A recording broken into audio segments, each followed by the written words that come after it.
Right guys, we have some not so great news regarding the release of the next budget iPads, and so let's delve into it. So we've been expecting a September release for the iPad 10, since the iPad 7 in 2019, Apple's been releasing the budget iPads at the September event. And it made sense to release it around this time frame because many would be returning back to school, college or uni, so of course that would give this budget iPads a massive initial spike in sales.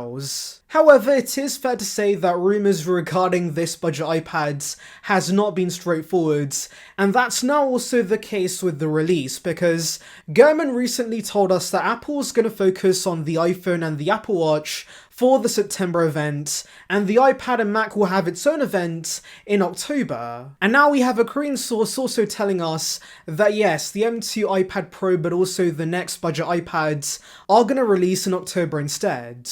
Now the iPad Pro is not a massive surprise since Apple has released iPad Pro models in October in the past, but the budget iPad also following suit is quite surprising. Now in a previous video I did point out that Gurman also thought the iPad 9 and the iPad mini 6 would release at the October event, but no, that was not the case. We saw them in September instead, and so that could be the case once again. However, there is some other evidence that could point towards Gurman actually being right this time, because Minchiko recently told us Apple suppliers in China are facing power outages, and if power does not return within a specific time frame, this could massively affect iPad supply. And yeah, maybe that's the reason Apple's pushing back the release, because obviously there's going to be a ton of demand for this iPad, especially within the education market, and so releasing this when the supply chain is back up and running is best.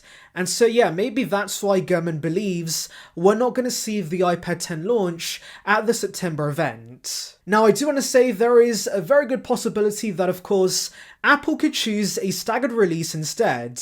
They did this with the iPad Air 4 where of course they announced the product at the September event, but it released with the iPhone 12 series in October, so of course that could be the case with this iPad. However, I do think the chances of that are pretty low because I can see Apple wanting to coincide these iPad launches with the public release of iPadOS 16, which of course Gurman has told us has been pushed back to October, so yes, I can see Apple wanting all these iPad updates releasing at once. And I do also want to mention that close information regarding supply issues could point towards these iPads having massive supply constraints initially at launch. And so yeah, if you do plan to get this iPad, make sure to get it at launch because there could be a possibility this might be backordered for quite a few weeks. Now in case you're wondering about the upgrades with this iPad, well of course like I said, there has been confusion regarding this, but the upgrades most have agreed upon are the fact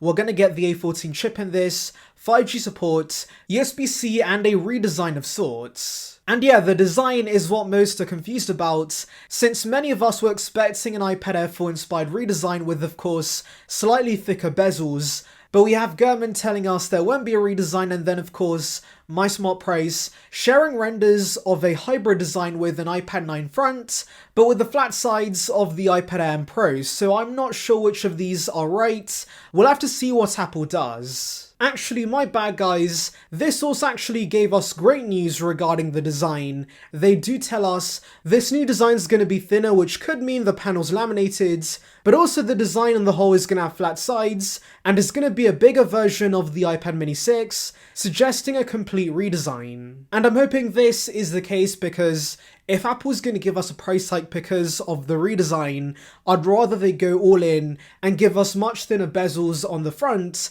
and get rid of the home button. But this design won't be identical to the iPad mini and the Air because I do still see Apple giving us thicker bezels with this base iPad, like they've done in the past with the iPad Air 4. However, the source also says that because of a new design we're going to get a camera bump on the back and also no headphone jack, which I know is a bummer for some, but to be honest, it's about time Apple kills the jack. Many have already adopted AirPods. Anyways, let's delve into your questions regarding this budget iPad. So James says, I think we'll get an Air 4/5 base design for the cheap iPads only after the Air gets OLED.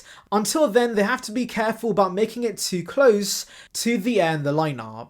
And fair enough, that is a good point.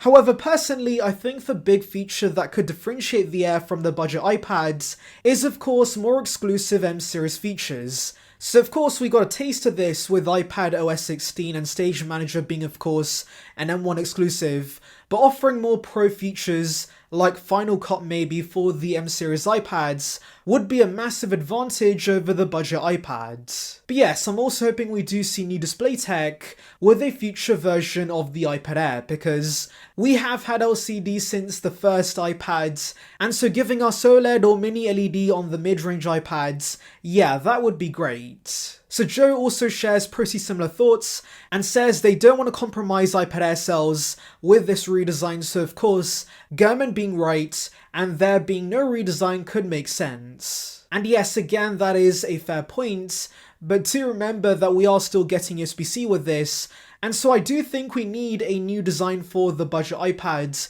for easy Apple Pencil connectivity, because as I've said in previous videos, Apple Pencil 1 charges via the Lightning port, and without that, Apple would either have to force consumers to use a dongle to charge the Pencil with the iPads, or give us an Apple Pencil 1.5 with the iPads, where it has a USB-C connector on the sides. But yeah, personally those don't seem as likely as Apple giving us Apple Pencil 2 support and flat sides with this iPad. I will say though that Joe's points could explain why My Smart Price's CADs could make sense, because it would still have the older front with the massive forehead and chin, so of course visually there is still a massive difference between the budget iPads and the iPad Air 5. But I am hoping the iPad Air gains more exclusive M-series features and also maybe new display tech so that the budget iPad gets a complete redesign. Anyways, that's about it guys, but tell me your thoughts regarding these reports